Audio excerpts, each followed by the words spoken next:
फतेह मक्का दुनिया की तारीख के सबसे बड़े इवेंट्स में से एक है।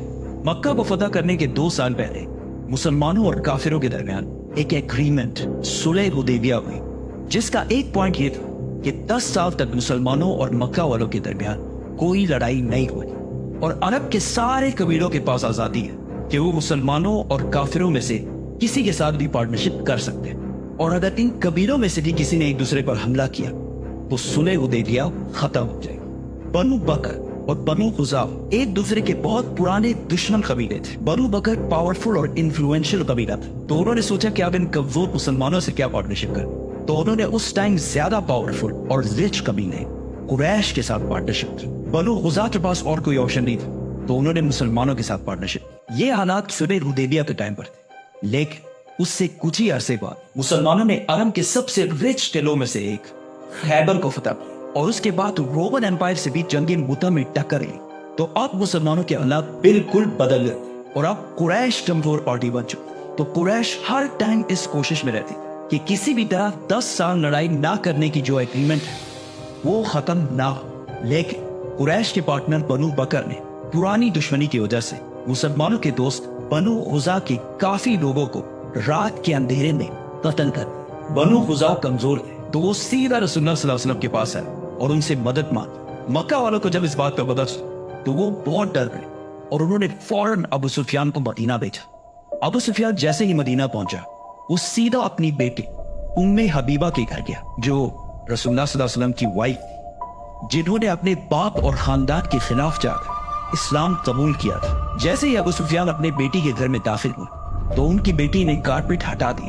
तो अबू सुफियान ने पूछा कि आई डोंट अंडरस्टैंड, ये कारपेट मेरे लायक नहीं है या मैं इस कारपेट के लायक नहीं। तो उसकी बेटी ने कहा, इस कारपेट पर रसूलुल्लाह सल्लल्लाहु अलैहि वसल्लम बैठते हैं और आप एक नापाक मुशरिक हैं। अबू सुफियान को इस बात पर बहुत गुस्सा आया और वो सीधा रसूलुल्लाह सल्लल्लाहु अलैहि वसल्लम के पास गया और उनसे भीख मांगी कि हमने सुलह हुदैबिया खत्म नहीं की।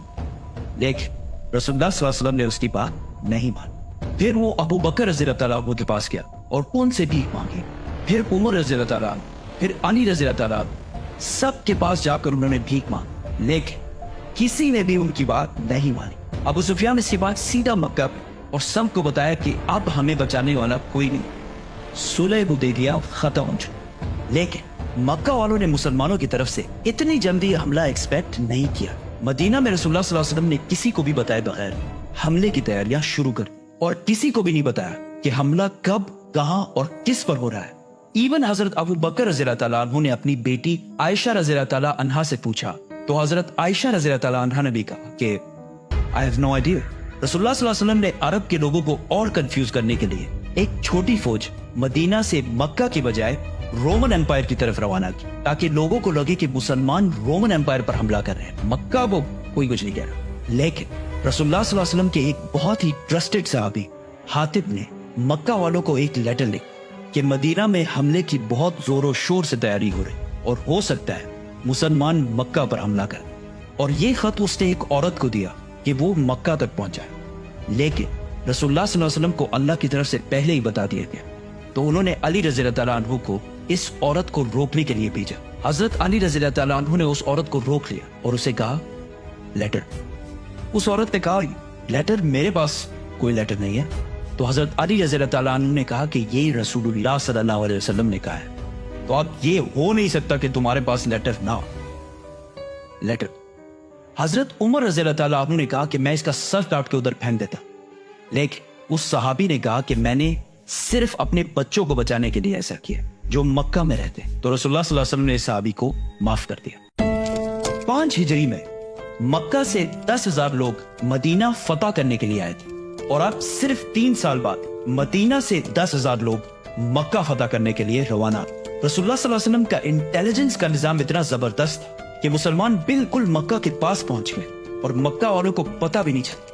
तो रसूलुल्लाह सल्लल्लाहु अलैहि वसल्लम ने मक्का वालों के दिलों में खौफ डालने के लिए मुसलमानों से कहा कि मक्का के चारों तरफ खाना पकाने के लिए आग लगा। तो जैसे ही रात हुई मक्का वालों ने देखा कि मक्का के चारों तरफ आग लगी हुई है, जिससे उनके सारे हौसले टूट गए और आखिर मक्का के सरदार अबू सुफियान ने भी हार मानी और वो उसी रात रसूलुल्लाह सल्लल्लाहु अलैहि वसल्लम के पास गए। तो रसूलुल्लाह सल्लल्लाहु अलैहि वसल्लम ने अबू सुफियान से कहा कि क्या अब भी वक्त नहीं आया کہ تم جان لو کہ میں اللہ کا رسول تو ابو سفیان نے کہا کہ میرے دل میں ابھی بھی شک ہے، لیکن انہوں نے اسلام قبول کر لیا۔ تو رسول اللہ صلی اللہ علیہ وسلم نے آرڈر دیا کہ کل ابو سفیان کو ایک اونچی جگہ پر کھڑا کیا جائے تاکہ وہ مسلمانوں کو فل پاور کے ساتھ مکہ فتح کرتے ہوئے دیکھ سکے۔ اس سب سے 8 سال پہلے رسول اللہ صلی اللہ علیہ وسلم جس مکہ کو صرف ایک اور مسلمان کے ساتھ چھوڑ کر گئے، اب 10,000 مسلمانوں کے ساتھ اسی مکہ میں واپس داخل ہو رہے تھے۔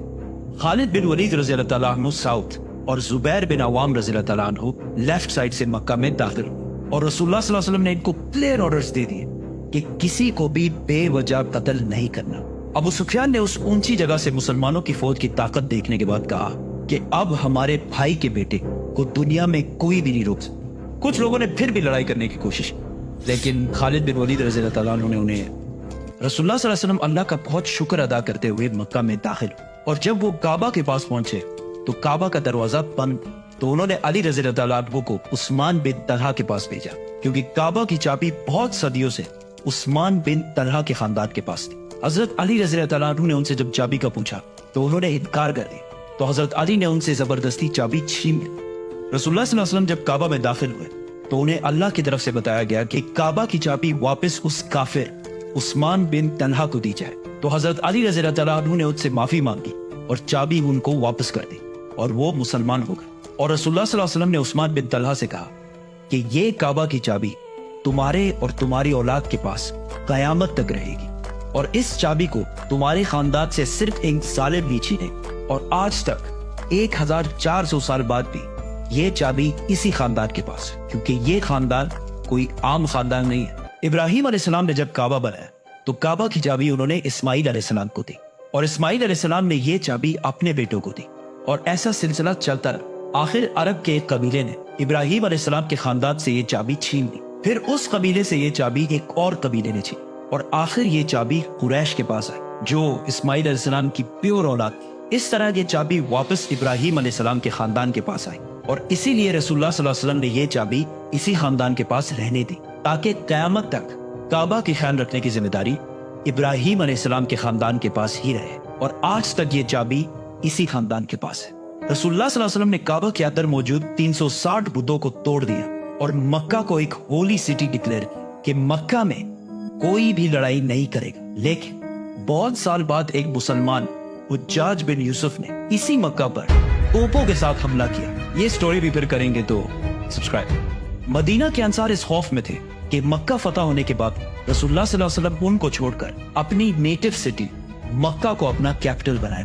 رسول اللہ صلی اللہ علیہ وسلم نے اتنی ساری لڑائیوں اور مکہ والوں کے اتنے ظلم کے بعد سارے مکہ والوں کو اکٹھا کیا اور ان سب کو کہا کہ آج میں تم لوگوں کے ساتھ وہ کروں گا جو یوسف علیہ السلام نے اپنے بھائیوں کے ساتھ کیا تھا، اور پورے مکہ میں سب کو معاف کر دیا۔ اور اتنی بڑی فتح کے بعد بھی مکہ میں کسی سے بھی کوئی مال غنیمت نہیں لیا، اور رسول اللہ صلی اللہ علیہ وسلم کچھ ہی دن بعد مکہ سے واپس مدینہ اپنے کیپٹل چلے گئے۔ اب مدینہ کی یہ ریاست عرب کی سب سے طاقتور سٹیٹ بن، لیکن عرب کے کچھ قبیلوں نے پھر بھی مسلمانوں کی طاقت ایکسپٹ نہیں کی۔